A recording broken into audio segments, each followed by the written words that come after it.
Living a life in full is a conversation you always wanted to have with that person who gave an amazing TED Talk, or the author of one of your favorite books, or that inspirational Olympian you always wanted to know more about. It's graduate-level conversations with those making a difference in the world and in the lives of others. This show brings you new ideas and approaches so that you can live a life in full. I'm your host, Dr. Chris Stout, and I hope you enjoy this episode.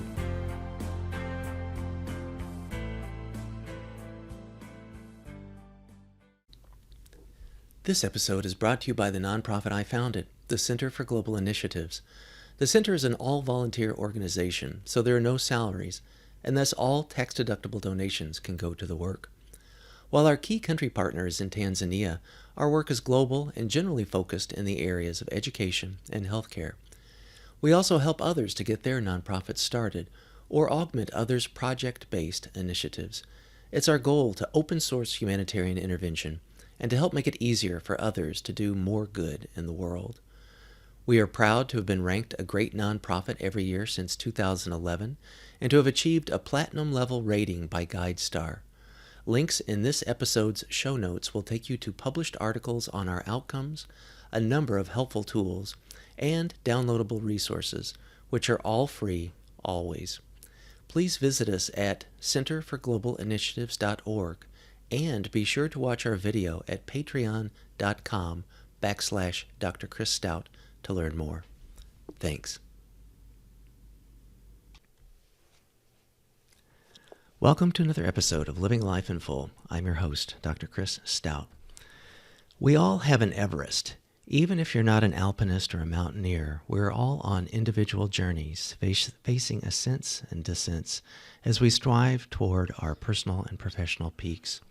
Whether yours is to achieve a big, audacious goal or to find a way to coexist better with your mother-in-law, how to navigate the journey is up to you. You can choose to stop, to turn around, or to keep going. And you can choose to find meaning in the challenges along the way and embrace the joy of the journey. And what if you could transform challenges into triumphs? Well, Jenn Drummond has a lot to say about how to do that through resilience, determination, and mindset. Jenn is a Guinness World Record holder for being the first woman to climb all of the 7-second summits. She's also a successful business owner, international speaker, author, host of the Seek Your Summit podcast, and the mother of 7 remarkable children. She also helps others create thriving businesses and lasting legacies of their own through her speaking and writing. In fact, we'll do a deep dive into her new book, BreakProof, 7 Strategies to Build Resilience and Achieve Your Life Goals. Jenn, it's great to have you on. Oh, thank you for having me. It's an honor. Oh, it's a pleasure. So there's so much to cover. Perhaps we could start with your origin story. You lived in Holland, Michigan, which I researched and saw has an elevation of 610 feet. And you come from a big family, 65 cousins, I think. What was your childhood like there? I had a magical childhood because I was related to everybody. So I bet. Yeah. we would do these Easter egg hunts, and you would have all your aunts and uncles and your parents like cheering you on the side, and they'd hide golden eggs, and everybody would celebrate or yell or whatever. It was just this big, loud family. And it was funny because I didn't know that was abnormal until I started getting older. And I'm like, wait, you didn't have Easter egg hunts with all your family? Like, what? You went to like a park with other people? Like, how did that work? So it was just funny.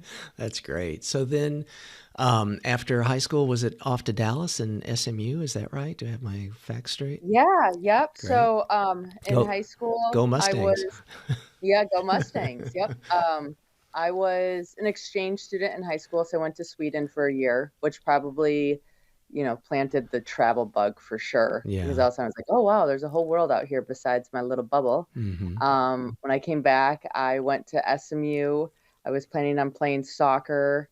And then when I got there, I realized I didn't really want to be a professional soccer player and decided not to continue playing. So I ended up transferring to Hope College in Holland, Michigan, and graduated from Hope. Gotcha. And around those times, you were also quite the athlete. You're a gymnast. You also are a skier and triathlete. Is that right? Yeah. And like some of those things I picked up a little bit later in life, just to stay busy and active. And tell you what, if you want to meet people, join a triathlon group because they meet all the time. They're in every single city and state, and it's a great way to get out there. Well, that's a great point. I have a good friend, Sarah Fix, who actually, pardon me, she coaches a lot of triathletes. She did, gosh, I can't tell you how many times she's done Kona, and I think she's always been like when she's done it, I think always like in the top 10 of women finishers. And she was I think a little late to it as well too. And like after having, 3 kids, that's when she got into Ironman distances and stuff. So that's crazy. So was coming from a large family then kind of the context for having your own, pardon me, large family? I think it gave me permission to have a large family. I was originally hoping to have a couple children, but I had fertility issues. Uh-huh. So I went down to meet with some fertility specialists. We tried a whole bunch of different things, and for a long time, nothing worked. And then all of a sudden, they came up with a chemical cocktail that turned me into a hen. And I got a ton of eggs. And they put them in a petri dish, and I had 14 embryos. Wow. And I was like, oh, wow. So they planted 2, and I had my son, Jack. And then it was time to decide what to do with the rest of them. And at the time, I could either use them, donate them, or destroy them. Mm-hmm. And when someone struggles to get pregnant, destroying them was just not an option. Sure. Oh my gosh, we can't do this. Are you kidding me? That'd be the worst thing ever. Yeah.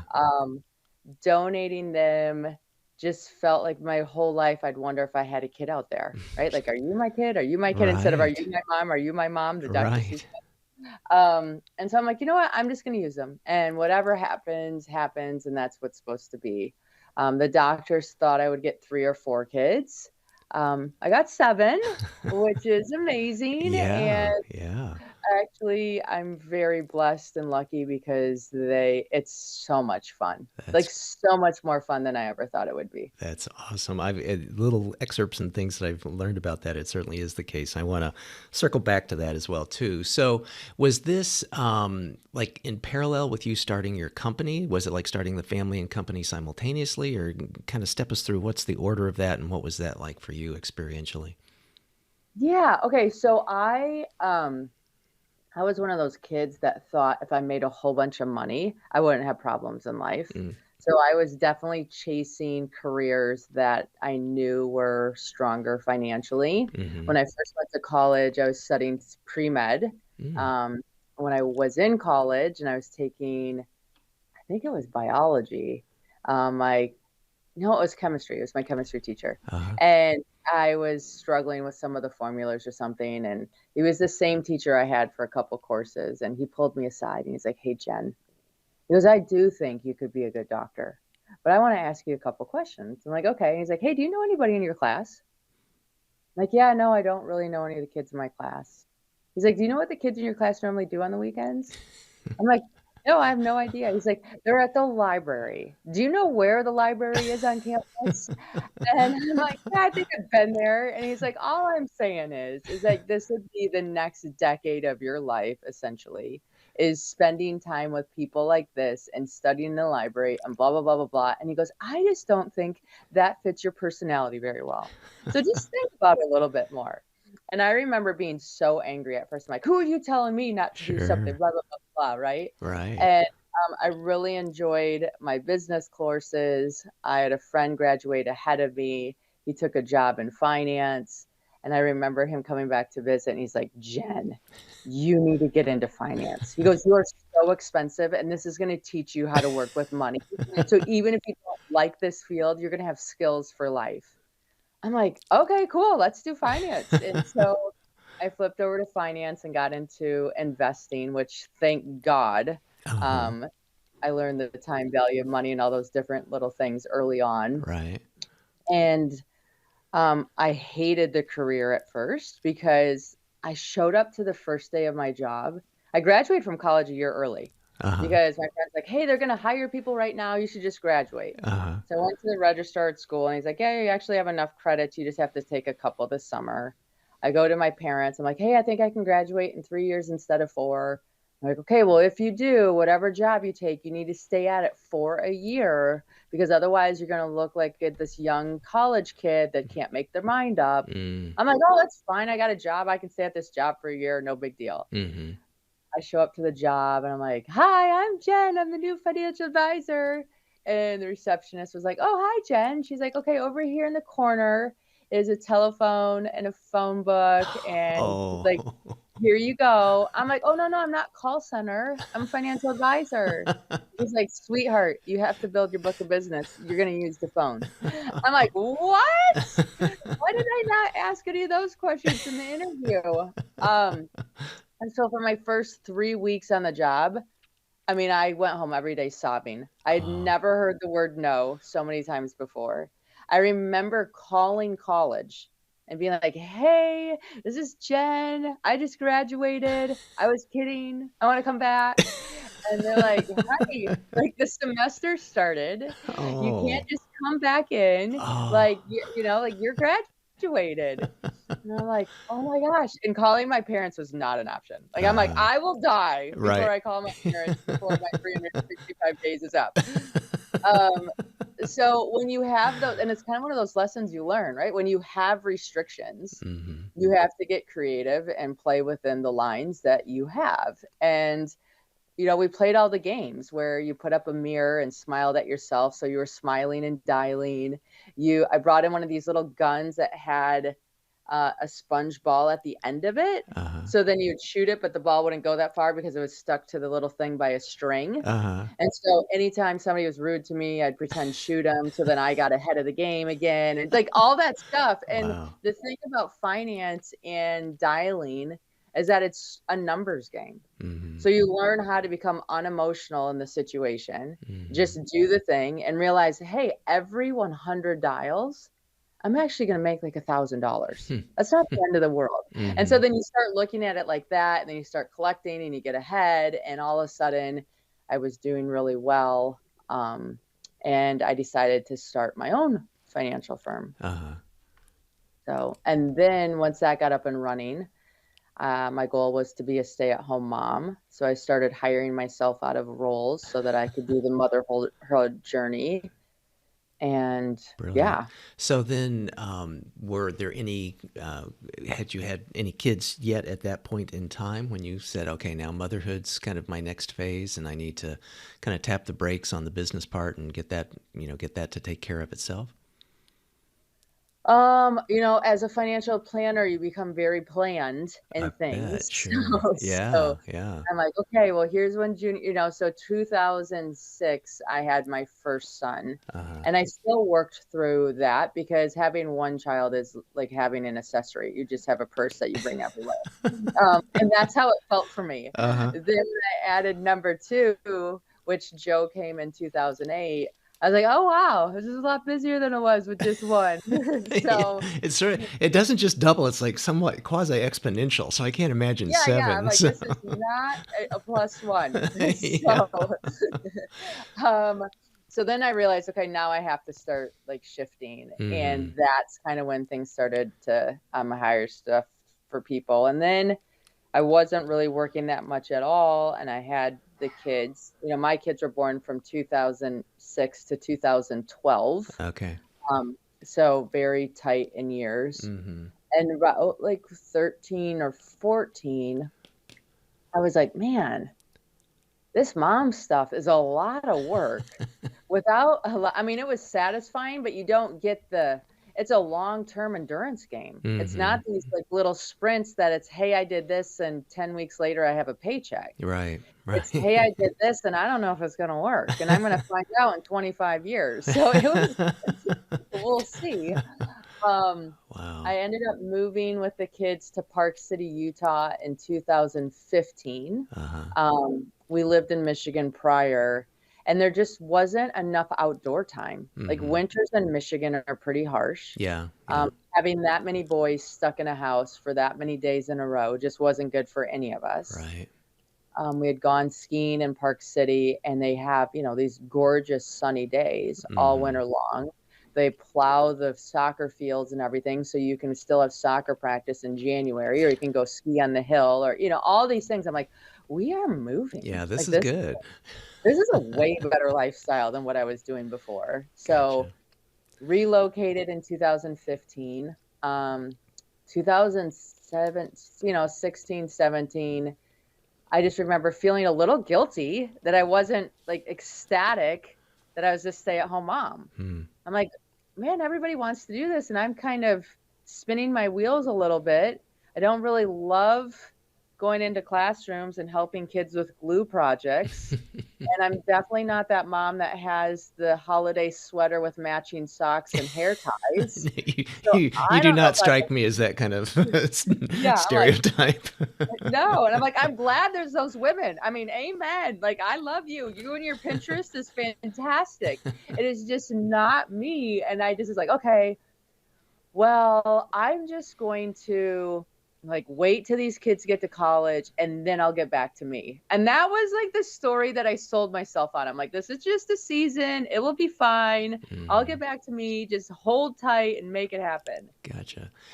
But And then then, my story turns in 2018. yeah, So, yeah. December 18th, you teed that up perfectly. So December 18th, 2018, tell us where you're at and tell us what happened that afternoon. Yes. So ironically, I am driving to a town nearby called Heber, Utah Uh-huh. to get a new driver's license because I had lost mine Uh-huh. skiing the weekend before. Like somehow it fell out of my pocket. Mm-hmm. And it's interesting because on the way there to the driver's bureau, a song came on my playlist. Mm-hmm. And it was a song that I had like meditated to or journaled this word surrender to for the 2 months prior. Mm-hmm. Someone introduced me to a book by Michael Singer called The Surrender Experiment. Mm-hmm. And prior to this point, surrender was a weakness and no way. And how does anybody think that's a superpower? And finally, after journaling and reading and listening to different music, I was like, you know what? Surrender is a superpower. Like, this is amazing if you can figure out how to surrender. Uh-huh.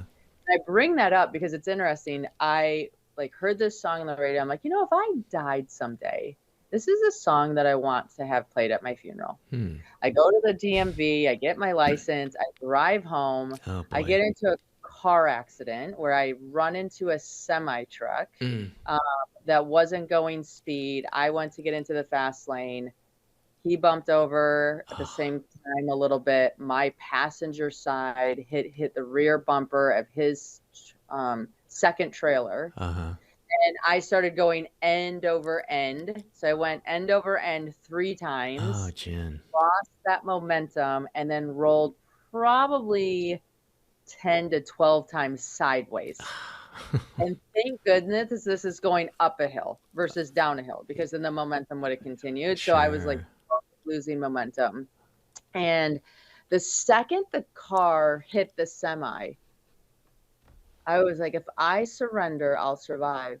If I don't, I'm done. Mm-hmm. And so I just remember it was going so fast, it was going slow. And anybody who's been in these circumstances can understand where I put my hands on the steering wheel, I put my head on the headrest, and I remember going, okay, I have enough momentum. I'm going to go over again. Oh. Okay, I have enough momentum. I'm going to go over again. Just breathe out. The car's bigger than me. I need to roll with it because I don't have the strength to go against it. Yeah. And it was just, I talked myself through the whole thing.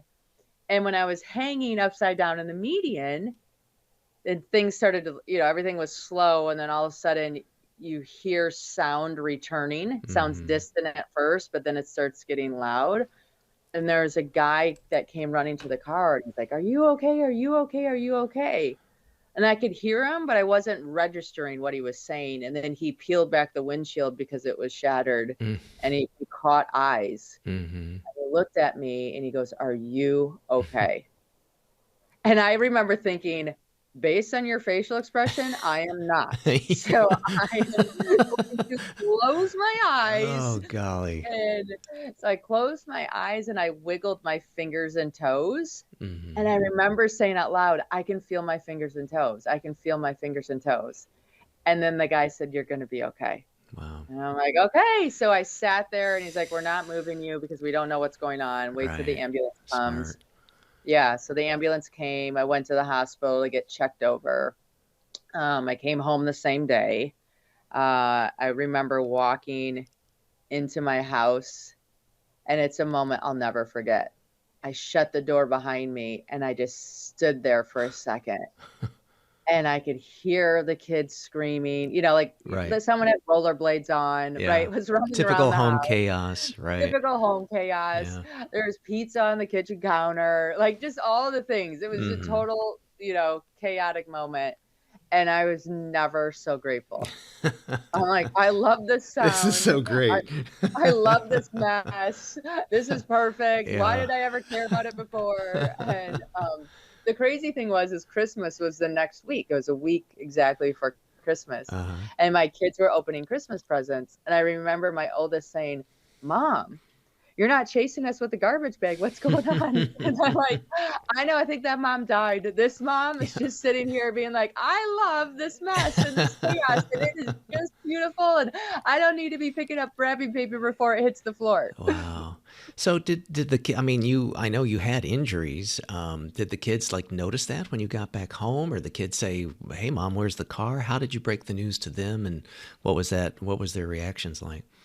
Yeah, they didn't notice that the car was missing, Oh, because they're kids and we had, right. whatever. Yeah, yeah. Um, I was definitely bruised. I had like cuts. I had to go in actually a few weeks later and have some surgery done that we didn't pick up on right away. But Hmm.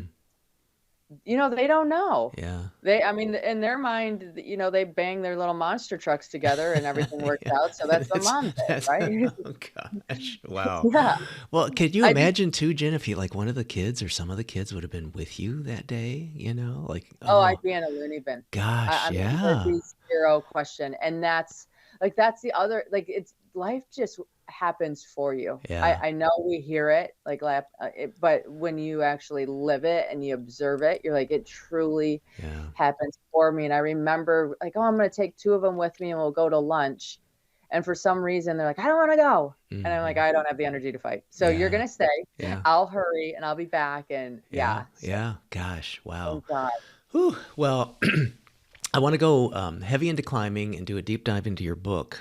So I'm guessing, probably for the rest of our conversation, we'll be bouncing around a lot because those things are so intertwined. But I want to set a context for listeners who may be unfamiliar with what the 7-second summits are. So I'm going to just kind of go through this in your little resume here with your achievements.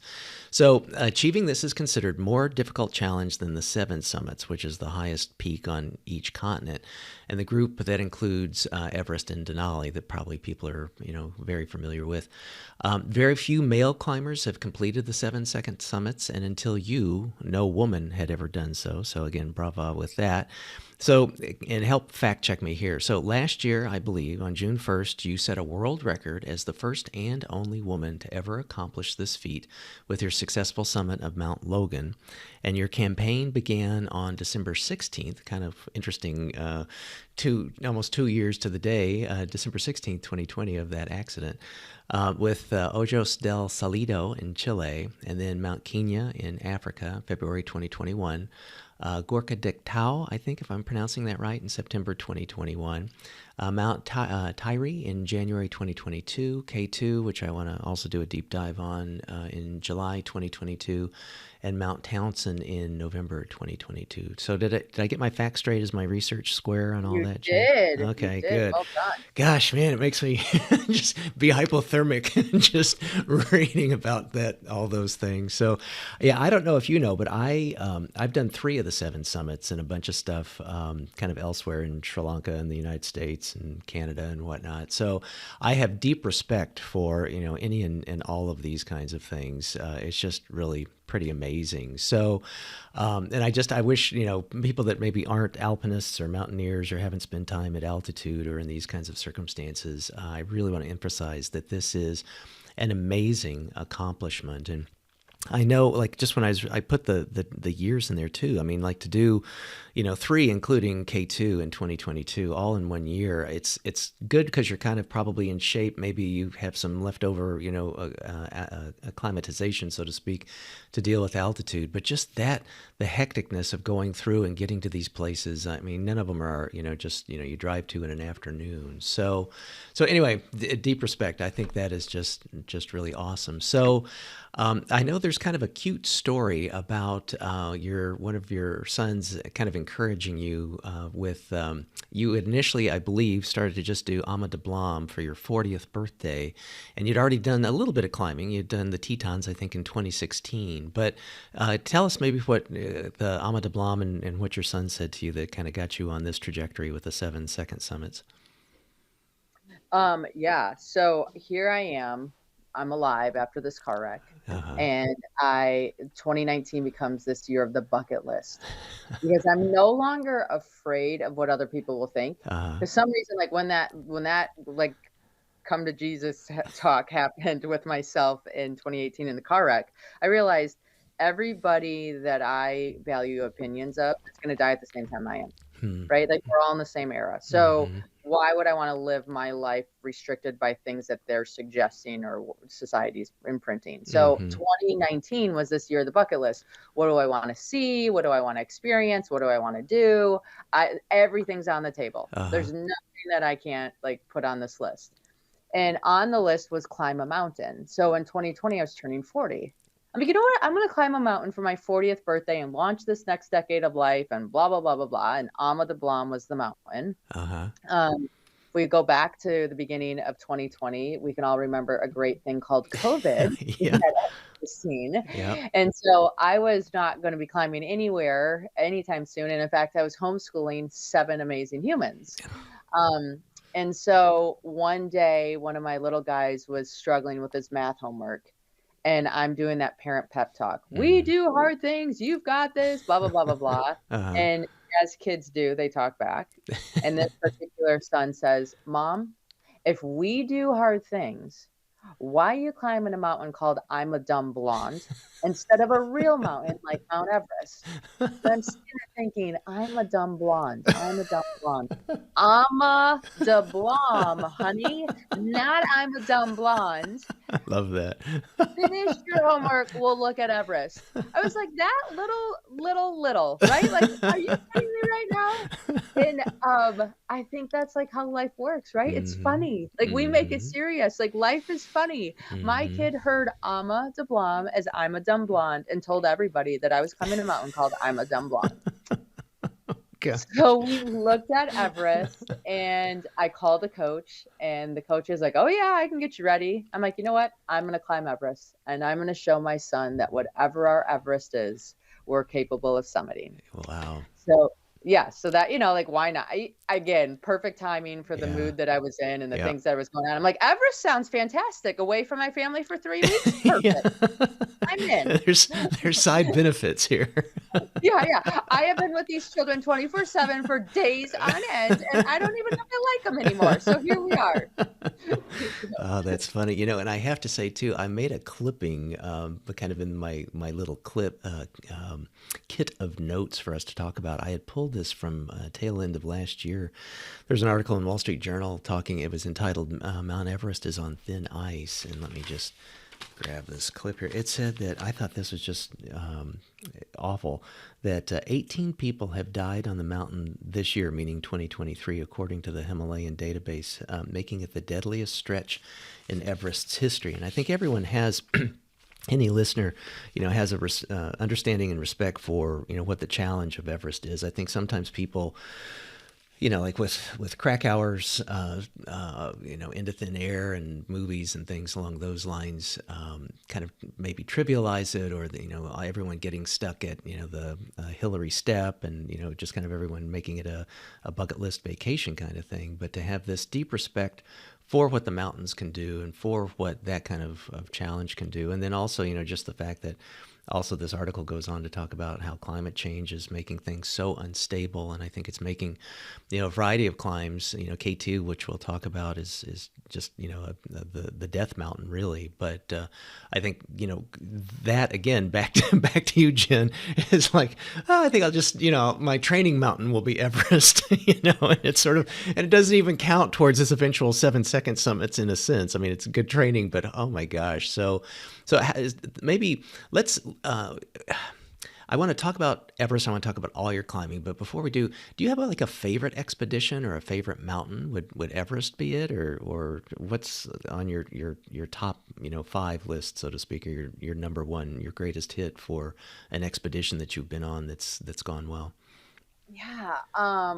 It's funny, like each expedition it's like picking a favorite kid, right? Like there's so much uniqueness and truth and all this stuff for each one. Yeah. I will say, I mean, as crazy as it sounds, Ama de Blanc has been my favorite. Ah, okay. And it's on, and I think is it on the way to Everest? It's on the way to Everest. Okay. And I think a few things went into that. One, we were the first team back in the Khumbu when Nepal opened in October of 2020. And so we got word that they opened. We booked flights basically for the next day.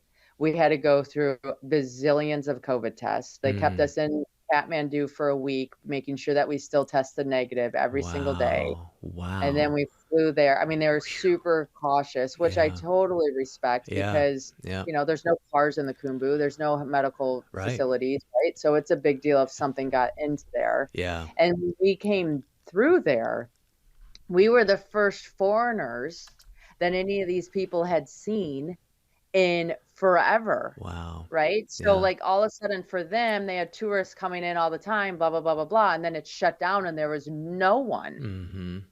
And we were the first team back. And so we were almost the sign that life's returning. It's okay. Right? And so we were blessed by a lot of llamas. We had all the hotels and everything to ourselves. Everybody was so starving for people and interaction that everybody was really, you just bonded with the locals so much more because there was so many less distractions and, just all the pieces.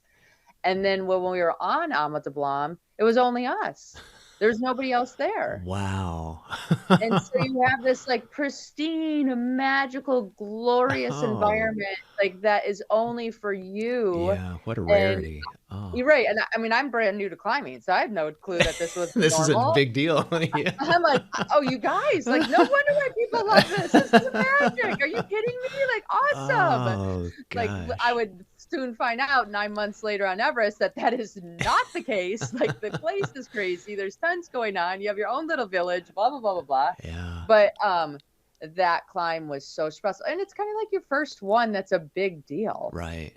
And so it was just everything. I mean, I flew into the Khumbu and I remember seeing mountains for as far as you could see waves if you looked into an ocean. And I had tears coming out of my eyes wow, there's this type of stuff on our planet. Yeah. This is spectacular. All people have to see this. This is, it's like if you look at the Grand Canyon in a photo, you're like, okay, that's cool. Yeah. You go to the Grand Canyon, you're like, oh my goodness. Are you what? Yeah. That photo doesn't even begin to do it justice. Yeah, well, that's here, and again, I guess at the added hassle of a post-COVID world, but then the nice rare benefit. I hope that will, in some sense, that we don't have to go through any COVID experiences again. But then just what a wonderful way to start that, and probably I would suspect maybe also kind of gave you the bug, so to speak, to say this is this kind of experience, this kind of beauty, this kind of rarity to be in. Let's rinse and repeat and do that elsewhere. So I want to deconstruct the climbing expeditions components. Can you tell us about how you get on an expedition team or how you selected one? I think my research said that you did have worked with Madison Mountaineering. So how, if someone's they hear this podcast, they're interested, they want to learn more, what's a good way for someone to how do I vet an expedition team or how do I select one? How did you go about doing that? Yeah. Well, one, you have to get really honest about who you are as a person, Okay. right? Because there's a lot of different expeditions out there that offer different things. And Mm-hmm. I've gone with a lot of different teams, Mm-hmm. um, just to learn that and understand that and realize that not all teams are created equal. Mm-hmm. Um, which I originally was naive and thought. But like food wise, right? So the nice thing about working with Garrett Madison, if you are from North America, you're getting food that you're used to eating, right? If you Mm-hmm. work with a team that's from Pakistan or Nepal or some of these other places, their diet's very different than ours. Mm-hmm. And that's the kind of food they're going to serve at base camp. And Gotcha. I'm not saying it's bad, it's just different. Not what you're So used if to, you're, sure. yeah, it's not what you're used to, and you're already in an environment that you're not used to, and you're already like how many new things do you want to take on at a time Mm-hmm. is Mm-hmm. something that you want to think about, and how like well is your stomach going to handle things, Right. and you want stomach distress on what you're doing. Not saying you'll get it, but it's Mm-hmm. just it shows up, Yep. right? Yep. So is safety being paramount, right? So Mm-hmm. what is their safety record? What have they turned around on a mountain before? What's their depth of Sherpa? So a lot of people on these bigger expeditions that you get to have Sherpa on, which were only a couple for me, Mm-hmm. um, they all have like a famous one, but how deep is their lineup? How many times? Because you might not be with the famous one because you're not famous. You Mm-hmm. might be with somebody regular, and you want to know that they've done it before, because there's a different level of confidence and understanding if you've been there before Mm-hmm. or not. Sure. Um, how trained are they in high altitude? How much English do they speak? What are just like little teeny tiny Mm-hmm. things like that all teams are equal if everything's great. When things go wrong, that's when you start seeing like who can handle it and absorb it and make things still go okay. Yeah, it doesn't take much for things to start to unravel. I mean, any of those variables, that's a great checklist. I mean, any of those kinds of things, here or there, well, no big deal. But if one of them starts to go wrong, and depending upon, because they're also hierarchical, like certain little things, no big deal ever, even if they go wrong. But other big deals, it just then cascades and boxcars into some of the calamities that that's gotten a lot of public attention. Yeah. For you personally, how do you train physically and psychologically for these kinds of things? We'll have 7 children. You've got the mental game figured out real fast. Just letting you know. Okay. I'm like, Well, this is easy. I don't have someone ask me to do something and yell mom 10 different times, 10 different places in this house. We're good. Um, And then from the physical standpoint, it's really just being honest about your schedule and your life. And when you're doing these big expeditions, you're in life-threatening situations, so you can't skip a workout, mm-hmm. right? Because if I skipped a workout, I'm being undisciplined and I'm Yeah. disrespecting my family. Yeah. And it's a lot for all of us to take on and know the environment that I'm walking into. So I have to do all the things very seriously, because it gives confidence to myself and it gives confidence to those that love me, Mm-hmm. that I'm in situations that I'm going to make right choices, or I'm fit enough to be able to work my way out of them if something goes wrong. Right. But yeah, my training very much looked like getting up before the kids went to school, getting a little bit of a workout in, dropping them off at school, working out some. At soccer games, I'd be the mom on the sideline with a 12-inch step, backpack full of water bottles, and I'd be going up and down that thing the entire soccer game so I could watch Junior and still get fitness in, Brilliant. right? Um, Brilliant. so was my training those long, sexy hikes that people get to do when they're single or retired? Absolutely never. Um, but I did get training in the way that it worked for me. I lifted weights with some of my boys and just we made it work. Nice. Nice. Yeah, I'm reminded of the cliche, you can't cram for a marathon. I think the same is certainly true for any kind of, serious climb and expedition. I became a big fan of Diamox, and on kind of my first big high altitude, which was Kilimanjaro, I saw there was a French team ahead of us, and they had someone that they kind of carted down on a single, like a unicycle wheeled gurney because Yes. they had gotten sick. So, and I, I have a lot of good friends that are emergency medicine docs and stuff. So I've learned about HAPE and HACE and acute mountain sickness. How about you? Have you had ever issues with acclimatization, or do you boost with Diamox, or any tips or experiences that you want to share?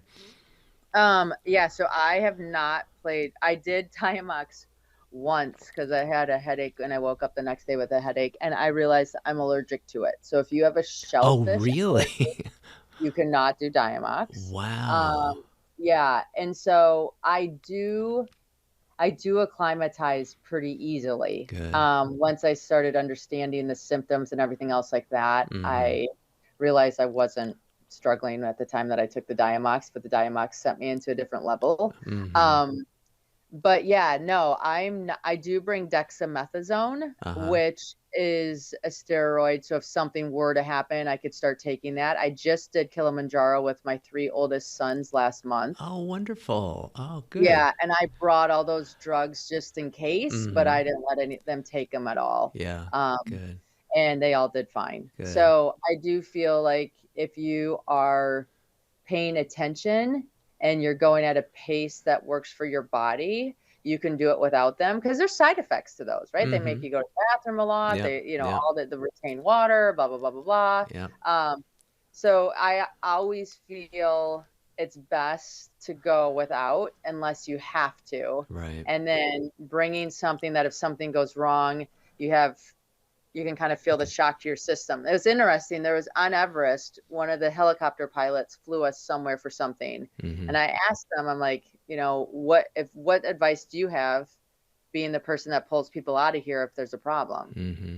He goes, if I were you, he goes, I'd run your oxygen as low as possible. Hmm. Always leave room. So like they kind of Huh. ran those oxygens at, you could run it at 1, 2, 3, or 4, and Uh-huh. that'd give you the flow rate. And he's like, one, your oxygen tank's going to last longer if it's running slow. Mm-hmm. Two, if something happens and you fall into a crevasse or whatever else like that, and we can flip you from a 1 to a 2 or a 3, that calms down your parasympathetic nervous system. If you're Brilliant. already maxed out, you're using it faster. And I don't have anything to let your nervous system know, hey, it's okay. And so that was interesting to me, right? That's So I was like, oh, brilliant. okay. So I kind of use that philosophy in all things. Use as little or whatever as much as possible so that if something happens, you have room Yeah. to have the benefit from that thing. Gas in the tank. So, and I've also heard, I've never, thank goodness, had these experiences, but I've not had a radial keratotomy. I know sometimes people will get that, to get rid of their glasses and stuff, but I've heard at altitude, oftentimes people that have had that process done, then like have it almost like fail, like it then they've got vision problems, at the worst possible place to have vision problems. I've also heard that at altitude sometimes people's fillings fail. So I've never had that, thank goodness, but I got a kit that you can do like an emergency amalgam if you needed to. But it's fascinating to me, the physiological effects. I mean, because we're not obviously adapted to those kinds of things other than acclimatization, but still, like we've always heard about the death zone and things, but these other kinds of little things that can really kind of make for a lack of summiting or just a miserable experience. So Oh, 1,000%. My friends will tell you, like, if they had to pick between going to a dentist or a doctor before they go for the climb, they'll mhm. go to the dentist all day long. I'm like, Yeah. okay. And if you think about it, if you go scuba diving, right, that's one thing you have to check, and it's the same thing the other way. So Yeah, yeah. yeah, exactly. So with all these kinds of things, then like once you're back home, do you have like a recovery regimen or anything, of recuperation and getting, back at some level of sea level, or what's it like for you once you're back home?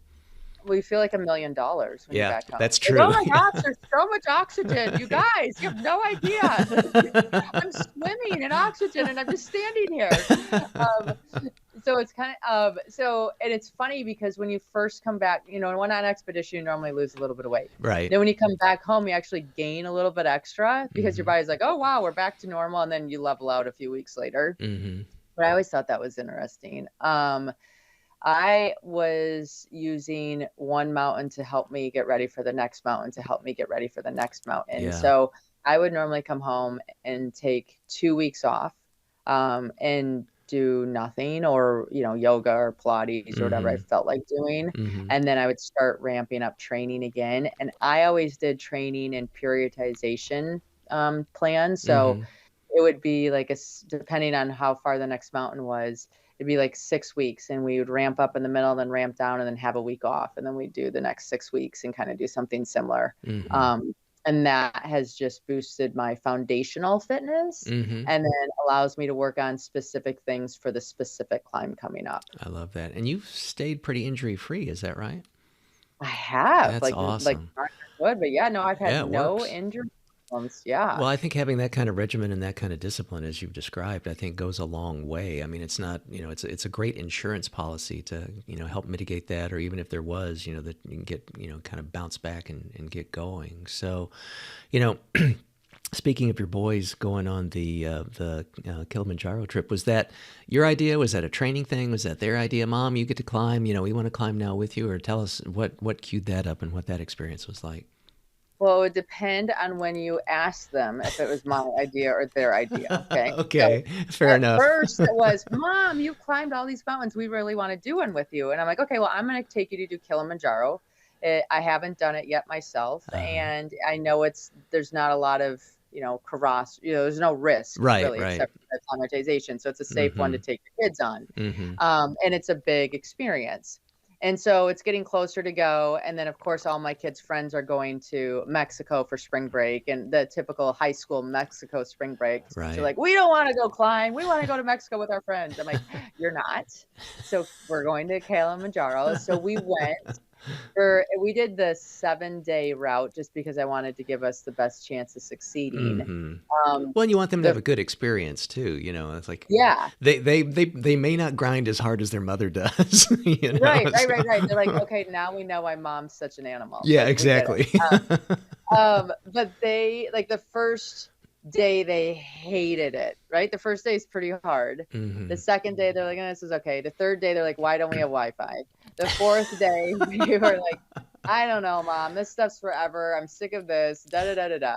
And then the fifth day we summit, and we were the last team to start and the first team to get up there. And we were up there for about 30 minutes before another team met us. And we took photos and we celebrated and whatever else like that. And so then the next 2 days, they're like, this was my favorite trip ever. This was amazing. I'm so excited we did this. Good. And so it was like all of it, success makes everything worthwhile, right? Yeah. And it was such an awesome experience. And I had some of my boys brought friends that I'm going to go again. I'm going to take more people and do this again, because I think their ages, they can't BS their way up to the top. Like my kids can manipulate their way through so many things. It's embarrassing. And there's no way to do that. And here they're like full grump about carrying a 12-pound pack.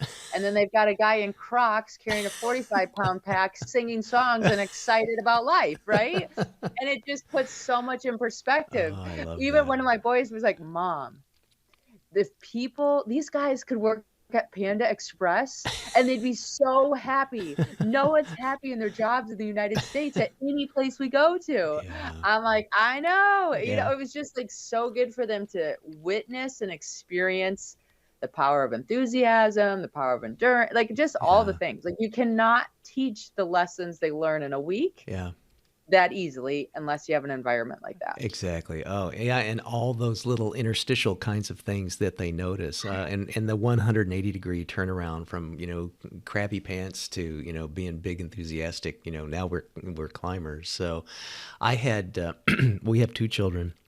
My son was co-captain of his high school climbing club. My daughter and I, just kind of more hikey kind of thing. We did Pikes Peak together a few years ago, and the Tetons. We stayed at the Climbers Ranch, which I really love, being in the American Alpine Club, and my daughter was fairly lukewarm about that. But we had like a walkout basement in our house, and we had bizarrely just these unusually high ceilings in the unfinished area. So I built a climbing wall. We had handholds and campus rungs, and like I had little like backward out pitches, and I ran quick draws from the ceiling joists, which were the floor joists for the first floor, so we could rope up, and they had harnesses like when they were little, and it was just I really because I enjoyed climbing so much, and I wanted to introduce them for climbing at young ages, and I really and I think now you've experienced this too, that climbing can be a very family participatory kind of thing, be it technical rock climbing or wall climbing, at a gym or at home versus, the wonderful additional experiences and education they can get when they get to travel and, do something, fairly, I think Kilimanjaro is a significant mountain. I think that's really a wonderful opportunity and experience as a parent and as the relationships that you have with your kids. Yeah, no. And I think, speaking of climbing, even if you're not a climber and your child is interested in it, the cool thing is when you're belaying them Mm-hmm. and they go up and they get to a problem on the wall that they can't see, right? Mm-hmm. Like, so I remember taking two of my boys and he's like, I'm stuck. I can't figure it out. And you try to tell them, like, go to the left and you can reach up and it's right there. And they're like, I don't dare. And you're like, okay. So then they come back down. Then I film them so I can bring the film up so then I can show them where they are. Uh-huh. And then they're like, oh, okay, now I can see it. So they can go back up there and go further. And they get to there's so many lessons. That's and great. Sometimes you need to climb down to climb up. And here's the different perspective that I have than you have. And let's do this. And I think it's just such an awesome experience on so many levels. Yeah, here. Well, I want to continue to talk about climbing, but I want to shift to your new book, BreakProof. But before we do, I want to share what some others have had to say about it. Pardon me. Scott Jeffrey Miller, Wall Street Journal and Amazon best-selling author and host of On Leadership, said, Jenn's book is like an inoculation for those of us with audacious goals. Quitting on ourselves is vastly less likely with BreakProof as an essential life manual. Whitney Johnson, CEO of Disruption Advisors, a Thinkers 50 top 10 business thinker and Wall Street Journal bestselling author of Smart Growth, said, a gripping, unflinching look at the struggle of adventure, which manages to be relatable and actionable even if you've never scaled a peak. And what's truly remarkable, she's the mother of 7 second summits, 7 children. BreakProof, thy name is Jenn Drummond. And Glenn Stearns, Wall Street Journal bestselling author and star of Discovery Channel's Undercover Billionaire, said, I wholeheartedly recommend BreakProof to anyone seeking to transform their life, overcome obstacles, and achieve their most ambitious goals. It's a powerful reminder that with the right strategies and mindset, you can be truly breakproof. And I agree, Jenn. It was really an enjoyable read. Was this your first book? Yes. Oh, yes, it was. You are yes. a natural. What spurred you to write it? Oh, a friend, watch who you eat lunch with and what they suggest. So a friend of mine who was an author, I went out to lunch and I was giving him some feedback of some of the adventures I had been on. And he was like, you've got to write a book. I don't even like mountaineering and this stuff is fascinating. He's like, are you kidding me right now? And it was like, you need to write a book as in like, do you want brownies or cookies for the dessert today? Right. So I'm like, oh, yeah, I can write a book. This will be fun and easy. Oh my goodness. That is a battle, right? Like you put words onto a white piece of paper and you have to have a cadence. And are you giving enough information or too much information? And are we flowing? And if people don't climb, are they going to understand it? And, just all the little things that go into making it what it is. Yeah. So what does it mean to be breakproof, Jenn? To me, it doesn't mean that we're not going to break because in the break, we have proof of what is working or what is not working. And we can decide if this is our mountain or if it's time to pivot and climb something else. So to me, being breakproof means you're being honest with yourself on what your desires are, and you're always pursuing. And you also, in the book, you talk about how you've got, it really is encompassing. Like there's being mentally breakproof, physically, emotionally, spiritually, professionally, and we can apply this in a variety of different kinds of areas. I want to make clear, I know we've been kind of nerding out together as climbers, but for people interested in this book, it's not necessarily at all specific to climbing. You use those as examples and wonderful illustrations and moving illustrations. But the ability to be breakproof is for any and all of us in any of these different dimensions of our lives, right? Most definitely. Yeah. In fact, like I think the climbing part is just the reason why we use it is because I can take the reader to each adventure, highlight Mm-hmm. a story that's in a very black and white environment, Mm-hmm. and then give them that tip and be like, "Oh, okay, this is how this applies to my life and what I'm doing," which for 99.9% of the readers is not climbing a mountain. Right. Yeah, I like that. So, in this nerdy, people that listen to this my show a lot know that I like to nerd out with authors as well as climbers. But did you originally, was it going to be called Quit Proof? Is that right? Okay. So I never liked the name Quit Proof. Uh-huh. And the publisher did Oh, because really? Oh, I it like was BreakProof so much better. me too. Oh I'm like, man. breakproof is like we break through and we break like whatever. Like Yeah. quit proof, like quitting to me is like I quit smoking. I don't know. It just has such a negative energy to me compared to break. Yes. Yes. And Yeah. the publisher was like, it's SEO friendly and da da da da da, and everybody buys books online, and so we need to go with quit proof. And I'm like, okay, there's a Oh. guy though in Florida that has like some branding around quit proof about, boxing and MMA type stuff. I don't Oh. know. I'm like, oh no, you can't trademark a book Uh-huh. title. So, Mm-hmm. you could have 1,000 books named Integrity and nobody can do anything about it or Mm-hmm. whatever. Mm-hmm. And I'm like, all right, fine. So they bully you into picking the title. Mm-hmm. Well, so of course we go with quit proof, and then within so much time we get sued by this guy in Florida Oh, no who's doing kidding. whatever. And Wow.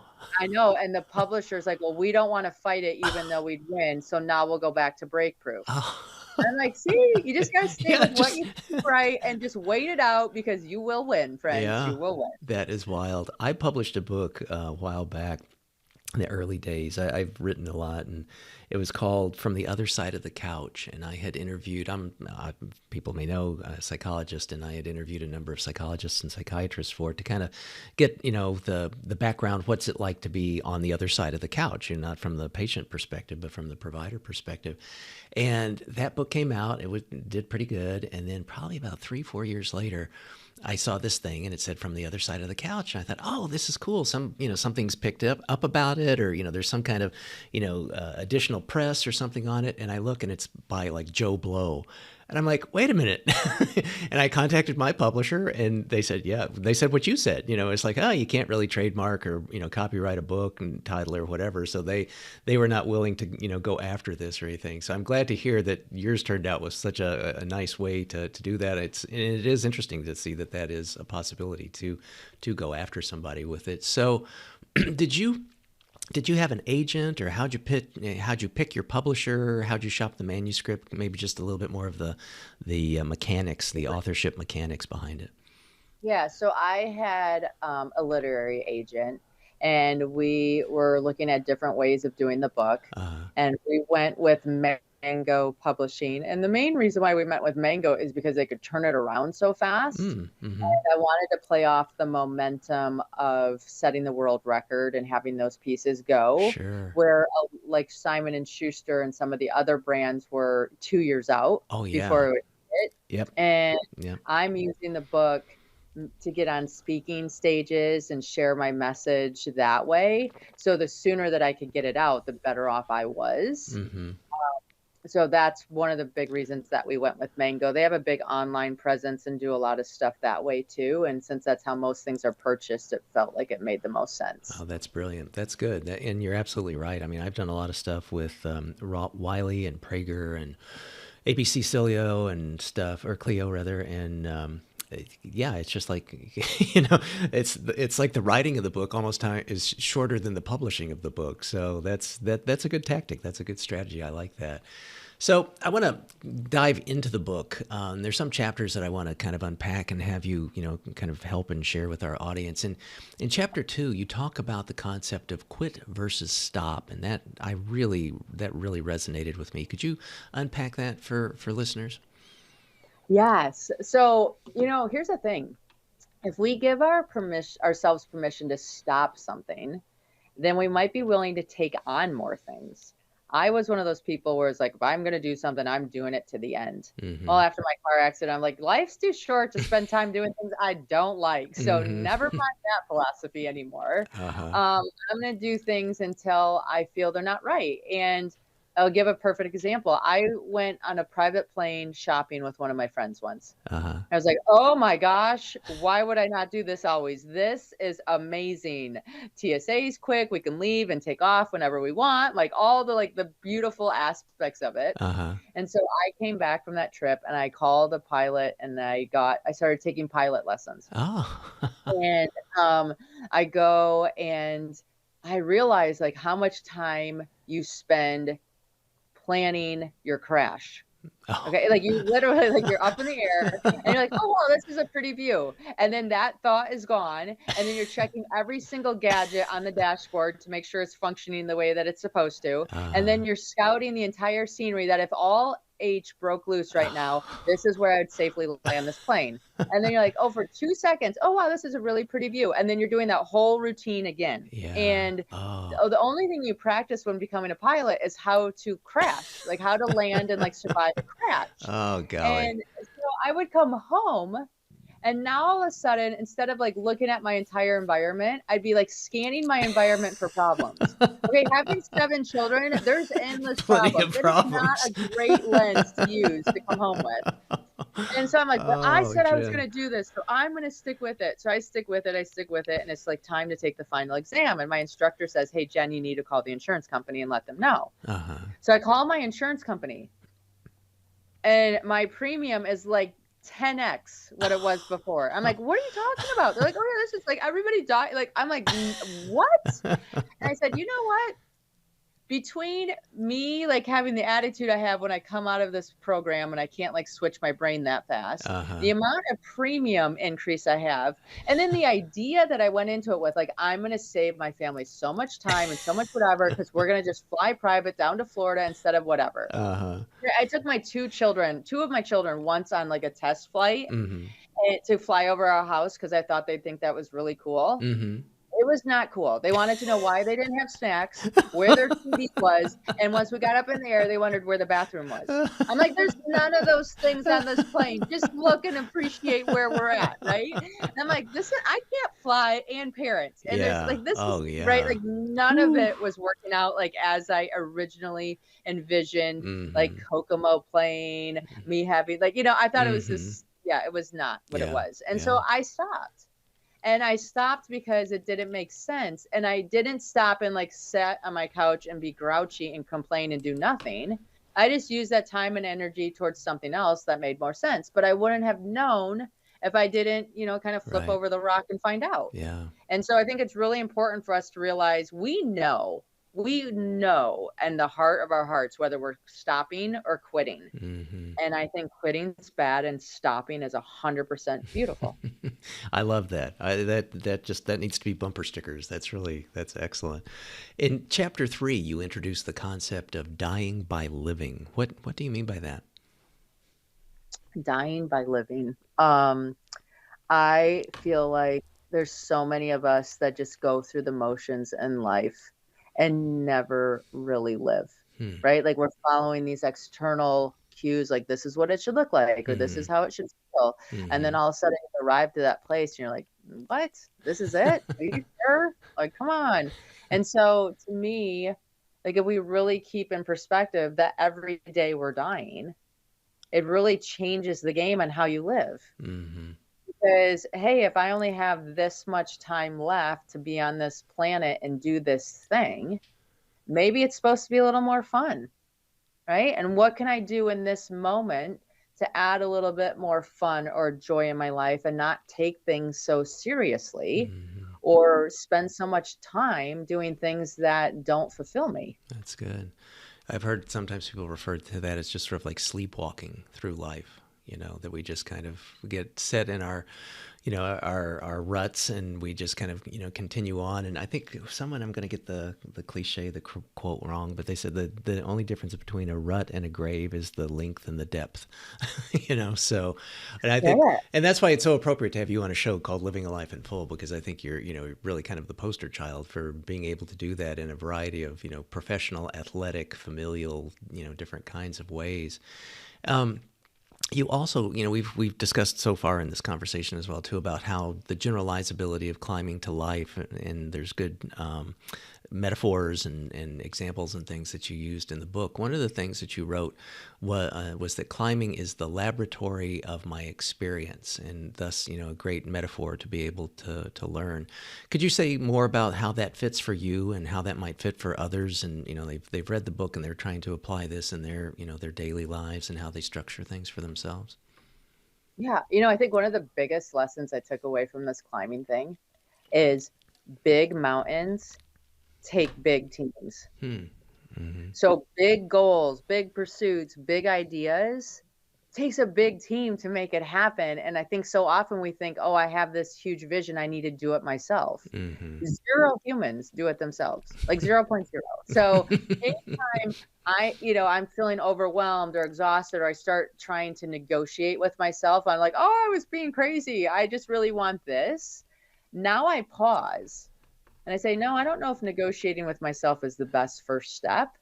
The best first step is, who can help me to get to where I want to go, or to make this easier, to find a shortcut, or help Sherpa the bag, or do whatever. Uh-huh. And the more who's you get involved in your pursuit, the easier the how becomes. And the actually more enjoyable it becomes, because you could climb Everest by yourself.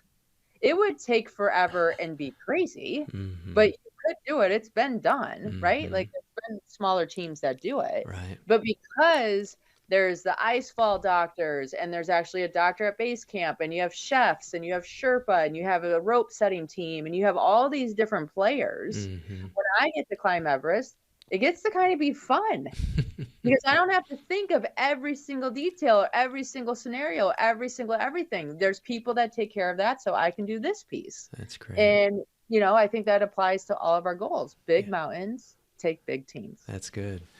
In chapter 4, you talk about your critics. And personally for me, I did some of my 7 summit climbs before we had kids, but I was married. My wife was not a big fan of me being away. And then once we were parents, likewise, the kids weren't a big fan of me being away, in particular my son, who was old enough to know what I was leaving to do. And I just had this horrible time back in 2007. I was heading to the airport. This was actually just to do Whitney. It wasn't, overseas and that long, but he just burst into tears because he wanted to go and et cetera. And I found it kind of difficult to argue with other people, as well as my own family and friends, as to justifying being away. So one of my strategies that I continue to do this day, I started something called Summits for Others. I have a nonprofit that I run called Center for Global Initiatives that does a lot of global health, and actually started as a result of my climb in Tanzania and Kilimanjaro. But my wife and I we had this detente that I would not do any more international climbs until our kids were in college, but I could climb in the States. So that was kind of what our detente was. So today now there's Wi-Fi connectivity, there's FaceTime. I think Colin O'Brady was set a record in the sense of he was the first person to WhatsApp or do something from the top of Everest, and it's a lot easier today to stay connected. But man, when I was gone, I was off the grid. I mean, there's no cell phones, there's no anything like that, which kind of made me feel lonesome, because being away from my family and friends, but also made for great anxiety for those that I left behind. Do you have some tips with regard to best ways to be a present mom when you're not present, be it climbing or business or any of those other kinds of things that we can apply in our own lives? Yeah, there's so many things you can do now, right? Mm-hmm. So I have done little videos for my kids that my nanny has kept. And so if somebody was having a hard time, I would they could play the little video from me that was just to them. Oh, right? So, brilliant. Oh, I love right? that. I mean, we have these devices that we can do all the time. I had letters for them, and we had a jar in the kitchen that was filled with Hershey hugs and Hershey kisses.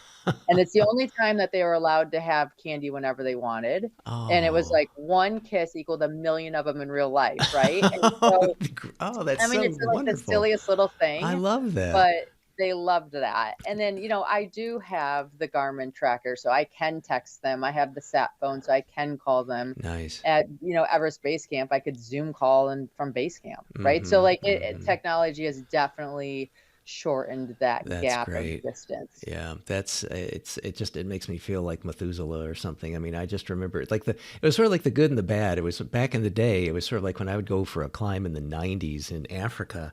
It was like this is really dating me, but my beeper wouldn't, obviously work over there, and it was sort of like, I guess that was bad that I couldn't be contacted, but it was also kind of good because it really gave me a mindful, before mindful was even a word, a mindful state to be Right. so present and in the moment. So, yeah. So, okay.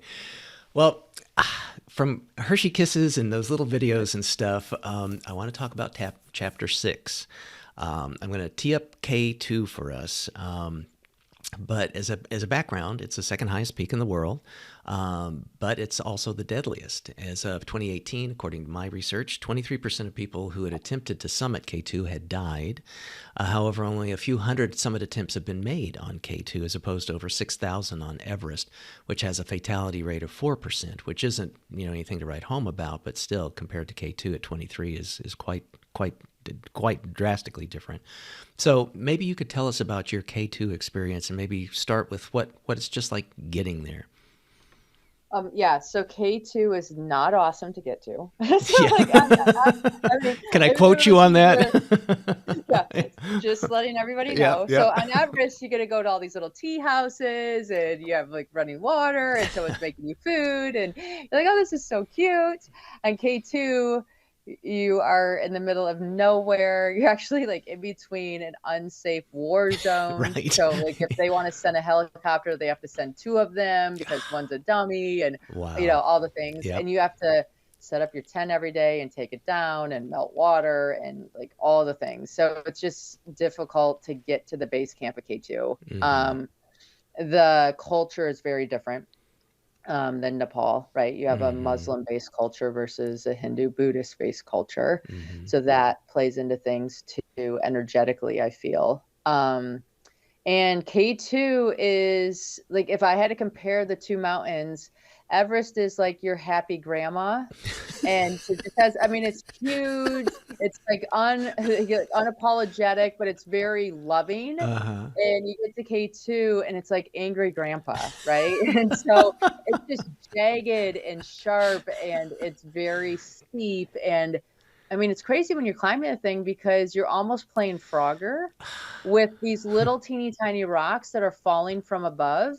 And a rock falling at that rate in that distance sounds like a bullet Yeah. and can actually cut your jacket and cause you to get stitches. I mean, it's Wow. crazy. Yeah. So, it's just an entirely different experience. And my first experience on K2 was in 2021. I had just had success on Everest. And in fact, I had success on every mountain thus far. So I was like, oh, this mountaineering thing's pretty fun. Like you just climb a mountain and you go. Mm-hmm. And 2021 and K2 was not that story. There was not a lot of people climbing that year, which again goes to big mountains take big teams. Yeah. Because of the COVID issue and you had to be vaccinated and vaccines were not available all over. So a lot of teams didn't end up coming. I climbed with the Pakistani team and nice people, just didn't have the depth of experience that you have when you have a lot of teams out there, and especially Nepalese. Yeah. Because their climbing season's much longer than the Pakistan climbing season. So it's easier for them to have more experience faster because they're doing the thing longer every year. Yeah. And it was a year that it was warm. And when it's warm, avalanches are a higher risk. And we actually lost a teammate to an avalanche, which was horrible. Wow. Because here I think I'm going to climb a mountain and then you end up burying somebody, which just doesn't even give you a place. Like you do the motion when you're there and then you come home and you unpack it because in the moments you just don't have the space to really even navigate anything that's going on except like, what? Yeah. Okay, what do I need to do? What does the situation call for? And yeah, so that was my first failure per se. I don't know if it was a failure though, because when I had the choice to continue to climb or go back down and take care of my team, I chose my team. Yeah. And I think a lot of times in life we have this decision to make. Do we want people over peaks? Yeah. And I'm a firm believer in people first. The peaks will always be there. Yeah. Not everybody lives by that motto, but it's something to really consider, I think. Yeah. And then I went back to K2 in 2022. Big season, big teams, a lot of support. The weather cooperated massively that year. It had record summits, which was exciting, and grateful that it played out the way that it did finally. But it was not, when you fail something, that's in your brain. Yeah. And when you go back, it's a different type of energy to take you to get back there. Yeah. Was that the successful one with Ming Banji? Yes, Yeah. I did Mingmaji. And, because here's the first year I went with a Pakistani team. Uh-huh. I don't even know if they had one person on the team that had summited K2 before. Oh my goodness. Oh boy. Yeah, just like, and we had really experienced climbers on the team, but the mountain doesn't care about experience. Yeah. The mountain cares about discipline and diligence and like always surrendering to her power or his power, whatever you want to gender assign it. I went back in 2022, and the reason why I picked Mingmaji is because he set the ropes for the winter ascent. Oh, really? Wow. Yeah, so he was responsible for, the team that climbed in the winter. He ran the rope setting and all that kind of stuff, and had been up K2 a handful of times along with most of the team, the Sherpa on the team. And the cool thing about somebody that knows the mountain, they know what rules to break and what things to not do. So, for example, we were the only team that had a camp in a different location up at the top. And I thought, why are we here? And he goes, well, it's a little bit longer of a summit day, but if something happened to that serac and it fell, the other camps are in line with that serac and we're not. Wow. And so like, and Brilliant. it's easy to follow the crowd, but like Mingmaji was smart enough to be like, hey, this is why I do it this way. And I'm confident in doing it differently because I've done it that way. And I'm studying the mountain, I'm studying the snow, I'm looking at the angles, I'm thinking about where things are going to fall and run. And this puts us in a safer spot. And so I just really respect him as a climber. I respect him as a decision maker. I respect him as a team builder. Now his food is horrible. So I had to bring a whole bunch of extra things that I normally wouldn't have to bring on an assignment. But that's funny. I don't care, right? Like I was more worried about safety than all the other details.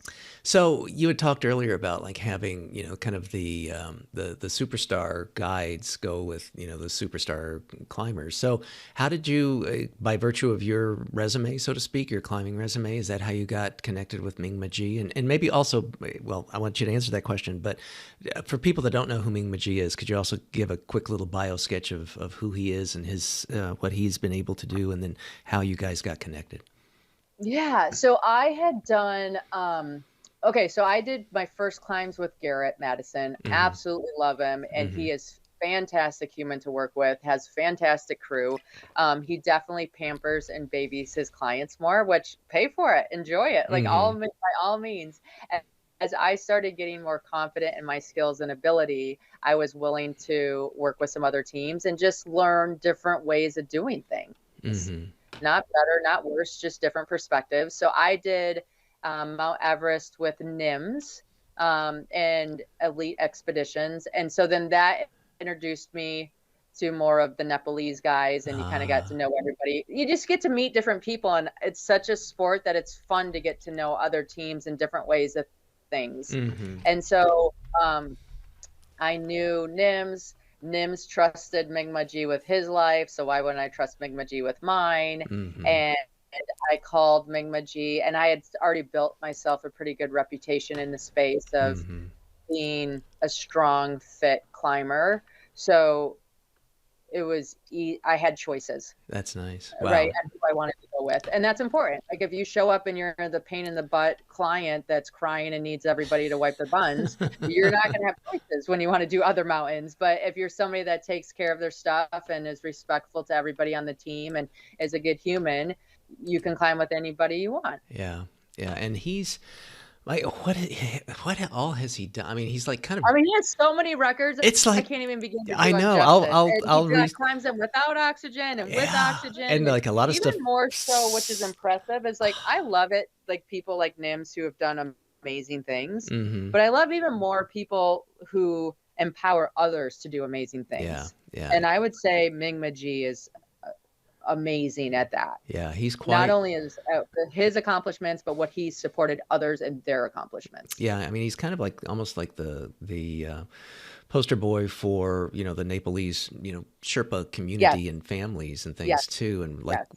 he likes to be in the limelight, but also likes to give back and likes to share, which is great. I think that's great. So, couple of last things. Are you still good for time? I got a few more questions I want to cover with you. Is that okay? Yeah, I'm a little tight, but yes. Okay, we'll go quick. I again loved your book, big fan. One thing, here's a tip. I wish there were pictures. So I'm gonna put links in the show notes, but listeners need to go to your website and see them. They are spectacular. So that'll appear. People need to take a look in the show notes. And Jen, I would recommend, if you feel the need to make a next book, it needs to be a coffee table version with photos. They're beautiful. Oh my gosh. And so anyway, awesome. That would be awesome. Last thing vis-a-vis the book, page 189, in the conclusion, you write, quote, "I've always believed that to live truly, one must embrace challenges, seek growth, and push boundaries," and close quote. And that, Jen, that really touched me. Could you say more about that and ways listeners could apply that perspective to living their lives in full? Yeah. I think we find our edges by pushing up against them. And if we're not pushing up against them, they're closing in on us and shrinking our world. And so you kind of get in the habit of one or the other. And so I really think it's important to check in with ourselves and be like, am I failing? Am I not hitting 100% out of the park? Because if I'm failing, then I know I'm pushing and I'm finding my edges and I'm expanding those. And it's in those moments that we find our rewards and we find out who we are and what we're made of, and it allows us to keep improving and becoming a better version of ourselves. And if we don't do that, then our world gets smaller and like little things that were easy become hard. Yeah, here. I agree. Well, Jen, we've covered a lot of territory, literally, vertically and globally. Is there anything we've missed that you want to add before we wrap up? No, I just really appreciate this interview and being able to share this story. And I know that all of us are living our own stories or have our own mountains, and we're on this journey together. So if anybody's listening and wants to reach out and needs encouragement or is taking on something huge, like, I would love to support you and encourage you. I do have a gift for everybody because the videos and stuff are fun.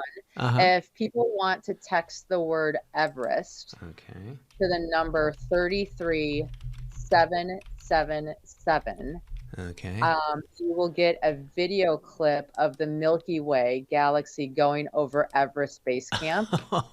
And it is the coolest clip. At any time I'm feeling overwhelmed or crazy or stressed or anything, I just look at that little clip on my phone and I remind myself, like, okay, we're these little people on this planet circling this galaxy. Like, why am I freaking out? And so I love to share that with people because I think sometimes like little things like that can help you reset. So again, it's just text the word Everest to 33777. Great. I will put that in as well. So what are some of the best ways for listeners to get your book, to learn more about you, to connect, to learn more about your consultation services, get you to be a keynote speaker, those kinds of things, Jen?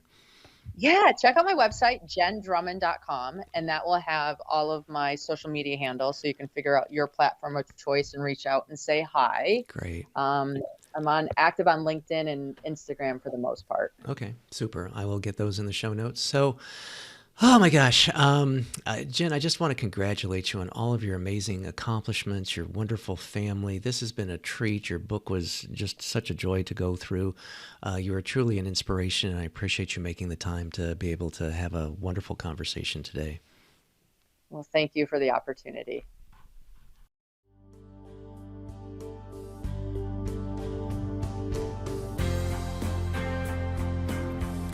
Living a Life in Full is a production of Stout Media, a subsidiary of Gordian Knot, LLC. Assistant producer, Gracie Wong. Music, Dan O'Brien. Executive producer and host, Dr. Chris Stout. To learn more, stop by our website at Life in Full for show notes. And please recommend us to your friends and subscribe on your favorite platform. And as for the obligatory disclaimer, this podcast is for general information uses only and does not constitute the practice of psychology, medicine, nutrition, or other professional healthcare services, including the giving of medical or psychological advice. No doctor-patient relationship is formed. Lastly, and perhaps most importantly, I take conflicts of interest seriously. For all of my disclosures as well as show notes, please see livingalifeinfull.org/podcast and my LinkedIn profile. Thanks, and until next time.